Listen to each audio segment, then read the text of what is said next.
Perhatikan gambar ini, ada sebuah palu yang diikat dengan karet saja bersama mistar, tapi bisa setimbang. Ya. Ini satu bentuk kesetimbangan yang agak aneh, tetapi palu ini pada kenyataannya dia dalam keadaan setimbang. Di dalam fisika, anak-anak, palu ini termasuk benda tegar. Nah, kita akan bahas berkaitan dengan palu tadi, kesetimbangan benda tegar. Lalu, apa definisi benda tegar sehingga palu itu termasuk benda tegar? Jadi benda tegar adalah suatu benda yang tidak akan berubah bentuknya jika benda tersebut dikenai gaya. Jadi kalau misalnya anak-anak palu tadi dipukulkan ke batu, palu tadi tidak berubah karena dia termasuk benda tegar. Walaupun dikenai gaya, dia tidak mudah berubah bentuk ya. Nah, tetapi kalau suatu benda tegar dikenai gaya, ada 3 hal yang mungkin terjadi pada suatu benda tegar itu.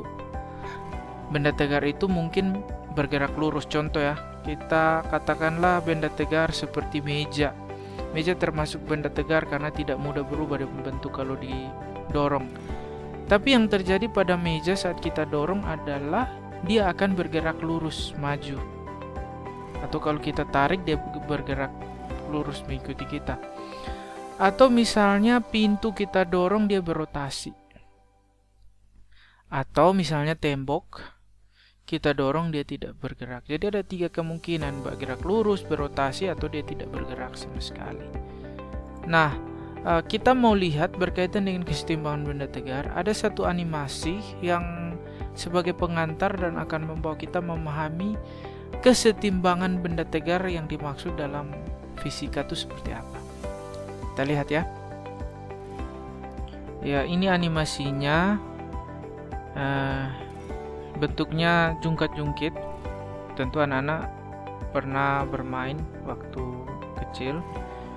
Kita mau kasih tambah penggaris supaya kita bisa tahu jarak satu titik dari poros putarnya. Nah, sekarang kita lihat kalau ada satu tong yang masanya 10 kg, kita taruh pada jarak 1 meter dari poros. Kalau kita taruh seperti ini, maka perhatikan bahwa jungkat-jungkit papannya ini dia tidak berubah kalau dikenai satu gaya ya, berupa gaya berat dari tong ini. Tetapi yang terjadi adalah papan ini atau jungkat-jungkit ini berputar pada poros. Putarannya adalah berlawanan arah jarum jam. Oke. Dalam keadaan ini kita bisa bilang bahwa jungkat-jungkit ini tidak dalam keadaan setimbang. Ingat, yang kita bahas adalah kesetimbangan benda tegar. Yang kedua, kalau kita taruh suatu beban bermasa 5 kg pada jarak sama 1 meter dari poros, kita lihat apa yang terjadi. Ternyata tidak terjadi gerak rotasi dan keadaannya tidak dalam keadaan setimbang ya. Bagaimana kita buat dalam keadaan setimbang? Coba kita kasih dekat ke poros, ternyata tidak bisa. Coba kita kasih dekat lagi, ternyata tidak bisa, mentok. Coba kita kasih jauh pada jarak 1,5. Ada gerak rotasi pada porosnya sedikit, searah jarum jam, tapi ternyata belum setimbang. Coba kita kasih jauh pada jarak 1,75. Hampir setimbang. Coba kita kasih genap 2 ya. Kita lihat.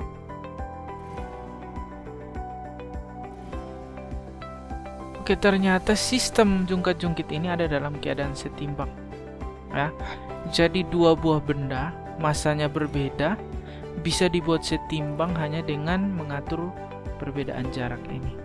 Oke, lalu apa kaitan dengan konsep kesetimbangan benda tegar yang mau kita bahas? Konsep apa yang kita dapat dari animasi ini? Dari animasi tadi, ada sebuah besaran dalam fisika yang sebenarnya berperan dalam kesetimbangan, yaitu namanya momen gaya. Momen gaya nama lainnya torsi. Di dalam fisika, momen gaya adalah besaran dengan simbol seperti ini. Simbol ini namanya tau. Nah, syarat sehingga kesetimbangan tadi dari animasi tadi tercapai adalah sebenarnya syaratnya itu yaitu sigma tau sama dengan 0, atau sigma ini kan jumlah, atau jumlah dari semua tau atau jumlah dari semua momen gaya yang bekerja pada sistem di animasi tadi atau jungkat-jungkit tadi itu harus sama dengan 0 secara fisika. Lalu anak-anak, apa yang dimaksud dengan momen gaya? Untuk memahami konsep, kita harus mengerti dulu momen gaya itu apa di dalam fisika. Kita lihat momen gaya. Jadi, momen gaya itu adalah ukuran efektivitas suatu gaya dalam menghasilkan rotasi. Kalau tadi di animasi tadi ada rotasi, ya kan? Rotasi pada poros jungkat-jungkit. Nah, momen gaya itu adalah ukuran efektivitas dari terjadinya rotasi itu. Jadi berkaitan dengan rotasi. Rotasi ini tentu harus mengelilingi suatu sumbu putar. Bersamaan, fisika untuk momen gaya adalah tau sama dengan F dikali D, di mana F ini adalah force atau gaya dalam satuan Newton di fisika. Oke, tau ini momen gaya tadi satuannya Newton meter. Kemudian ada D. D ini adalah lengan momen, satuannya meter, panjang lengan momen. Nah, perhatikan gambar ini untuk memahami momen gaya itu seperti apa. Perhatikan gambar ini. Contoh, katakanlah ini adalah triplex ya. Kita buat bentuknya seperti ini. Kemudian kita tahan di bagian titik ini, atau kita kasih pin, atau katakanlah kita kasih paku di titik ini. Lalu kita memberi gaya dengan arah sesuai dengan arah F ini. Kita kasih gaya ke atas. Saat kita kasih gaya, karena triplex ini juga benda tegar, maka triplex ini tidak mudah berubah. Yang terjadi adalah triplex ini akan berputar karena ada pinnya, kita tahan di sini. Kalau tidak ada pin ini, maka kalau kita kasih gaya ke atas seperti ini, pasti dia akan bergerak lurus. Tetapi karena ada pin, maka benda tegar ini atau triplex ini akan berputar ke arah sesuai dengan F, yaitu menghasilkan putaran berlawanan arah jarum jam. Oke? Nah, perhatikan sebaliknya, kalau kita rubah dia punya arah gaya F-nya, yang terjadi adalah ini triplex akan berputar searah jarum jam. Ya. Ke bawah kan akan mengakibatkan berputar searah jarum jam kalau pinnya ada di sini. Nah, sekarang kita lihat yang dimaksud dengan momen gaya adalah efektivitas putaran itu. Yang juga mempengaruhi terjadinya putaran ini adalah di dalam fisika ya, adalah momen gaya. Karena momen gaya atau torsi atau tau ini adalah gaya dikali dengan lengan momen, di mana lengan momen ini adalah panjang garis yang ditarik dari titik poros, poros putar ya, sampai memotong tegak lurus garis kerja gaya. Kalau tidak ada efektivitas dari rotasi ini, maka benda ini hanya akan bergerak lurus, tidak berotasi. Itulah yang dimaksud dengan momen gaya di dalam fisika. Ada dua faktor dari momen gaya adalah yaitu arah dari gaya itu sendiri, dan kemudian ada panjang dari suatu poros. Poros ini sangat penting dalam putaran, dan panjangnya terhadap garis kerja gaya. Garis kerja gaya adalah sepanjang arah F ini. Kalau garis kerja gaya yang ini sepanjang ini. Nah, aplikasi dari momen gaya contoh ya, konsepnya contohnya pada pintu atau pada timbangan. Kalau kita lihat, kalau kita kasih gaya dorong ke dalam, karena ada poros putarnya berupa hengsel ini, maka pintu akan bergerak rotasi arahnya ke dalam. Kalau kita dorong keluar, arah luar, maka rotasinya adalah berputar keluar. Nah, gayanya adalah gaya dorong yang kita beri pada dia punya gagang pintu, kayak dorong, gayanya ke dalam. Nah, panjang lengan momen atau D-nya adalah karena arahnya ke dalam, berarti kita tarik dari hengsel sampai memotong tegak lurus garis kerja gaya ke dalam. Tegak lurus, harus tegak lurus. Maka panjang lengan momennya itu bisa kita katakan sama dengan lebar dari pintu ini. Nah, contoh lain adalah timbangan. Jadi itu aplikasinya. Jadi secara fisika, Pak tekankan, momen gaya ini paling sederhana dapat kita katakan momen gaya ini adalah suatu besaran yang mempengaruhi adanya gerak rotasi. Nah, kita lihat ada satu hal penting lain, yaitu ada arah dari putaran. Momen gaya kalau searah jarum jam nilainya positif. Momen gaya kalau berlawanan arah jarum jam nilainya negatif. Berarti dari dua gambar ya, dan yang ini mana yang positif? Tentu yang searah dengan jarum jam, yaitu gambar B, karena arah gaya ini menyebabkan triplex ini berputar searah jarum jam, positif dia. Yang negatif ini karena arah gaya ini membuat triplex yang pinnya di sini atau poros putaran sini berlawanan, bergerak berlawanan, berputar berlawanan arah jarum jam. Jadi arah ini sangat penting. Nah, kita kembali kepada animasi tadi. Ya, ini keadaan pertama ya, keadaan tidak setimbang. Karena kita harus lebih teliti melihat bagaimana pada keadaan ini, bagaimana dengan sigma torsi, bagaimana torsi dari benda 1, bagaimana torsi benda 2, bagaimana dengan jumlah kedua torsinya. Apakah sudah sesuai dengan syarat kesetimbangan? Bagaimana nanti pada keadaan kedua di mana jungkat-jungkit ini setimbang. Nah, kita mulai dengan keadaan pertama.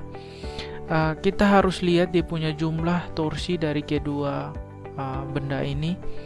Yang pertama adalah sigma tau, itu kan sama dengan torsi dari benda 1 ditambah dengan torsi benda 2. Jadi kita tulis sigma tau sama dengan sigma tau itu sama dengan tau 1 tambah tau 2. Yang ini tambah yang ini. Nah, ingat bahwa untuk tau 1 atau momen gaya dari ini yang diakibatkan oleh benda 1 ini mengakibatkan benda berputar berlawanan arah jarum jam, ya, sehingga nilainya harus negatif. Tau 1 itu nilai negatif sesuai dengan aturan tadi.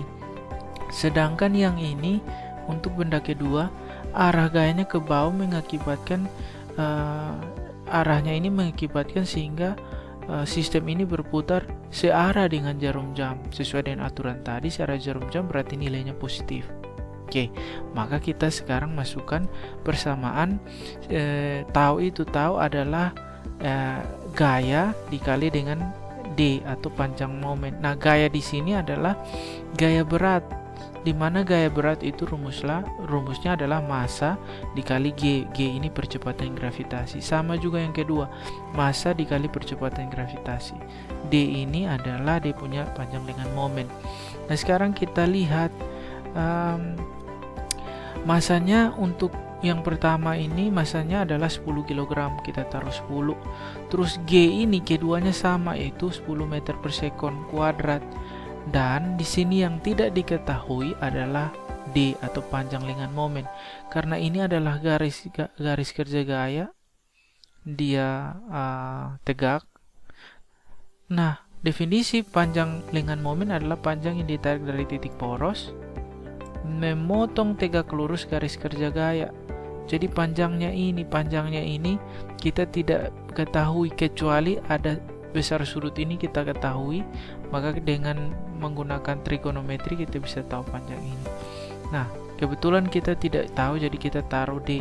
Nah, D1 yang panjang dari sini ke sini sama dengan D2 panjangnya dari sini ke sini. Karena panjang garis yang ditarik dari titik poros memotong tegak lurus garis kerja gaya. Ini tegak lurus di sini, tegak lurus di sini. Jadi sama panjangnya.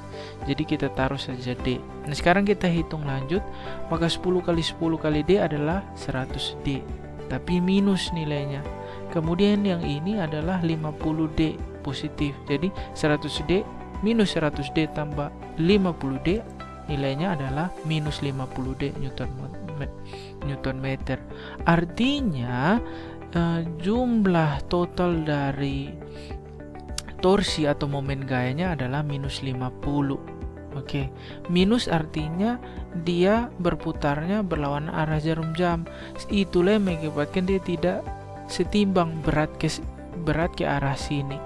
Oke, artinya apa? Dia tidak memenuhi syarat kesetimbangan. Syarat yang mana? Syarat yang sigma tau sama dengan 0. Oke, kita sudah bicara tentang kesetimbangan benda tegar. Nah, sekarang kita mau lihat pada keadaan kedua, anak-anak. Pada keadaan kedua ini setimbang. Kesetimbangan ini dicapai hanya dengan menggeser ini beban yang 5 kg ini sampai mencapai jarak 2 meter dari poros. Kita mau lihat dia punya masing-masing momen gaya atau torsinya.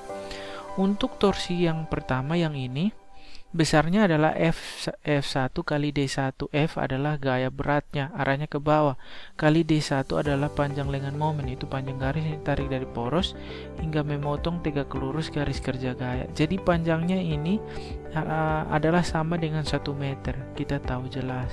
Jadi kita bisa hitung gaya berat adalah massa kali percepatan gravitasi. Masanya 10 kg, kita kali dengan 10 meter per sekon kuadrat kali 1 meter, hasilnya adalah 100 Newton meter. Jadi torsi yang ini adalah 100 Newton meter. Sekarang kita mulai torsi untuk yang benda kedua. Pada keadaan ini kita lihat tau 2 sama dengan F2 kali D2. F2 adalah gaya yang bekerja akibat benda 2 ini adalah masanya 5 kg dikali percepatan gravitasi sama dengan ini 10. Jadi kita lihat masanya 5, percepatan gravitasinya 10, D-nya adalah panjang garis lengan momen itu panjang garis ditarik dari poros hingga memotong tegak lurus garis kerja gaya. Garis kerja gaya vertikal begini. Oke, maka dia 2. Kita langsung kali saja 50 kali 10 kali 2 itu 100. Bagaimana dengan total atau sigma tau-nya? Kita lihat sigma tau sama seperti pada keadaan pertama, sigma tau adalah tau 1 tambah tau 2. Nah, untuk tau 1 ini dia mengakibatkan arahnya mengakibatkan putaran berlawanan arah jarum jam, berarti dia negatif. Nah, untuk tau 2 dia positif karena arahnya ini ke bawah mengakibatkan berputarannya searah jarum jam. Maka kita masukkan nilainya, yang ini 100, yang ini 100. Berarti hasilnya adalah minus 100 tambah 100. Hasilnya adalah sigma tau adalah 0. Maka sesuailah dia dengan syarat kesetimbangan, yaitu sigma tau sama dengan 0. Maka kita dapat simpulkan bahwa keadaan setimbang dari benda tegar ini yang berupa jungkat-jungkit ini memenuhi syarat kesetimbangan, yaitu sigma tau harus sama dengan 0. Itu adalah konsep kesetimbangan benda tegar di dalam fisika. Terima kasih.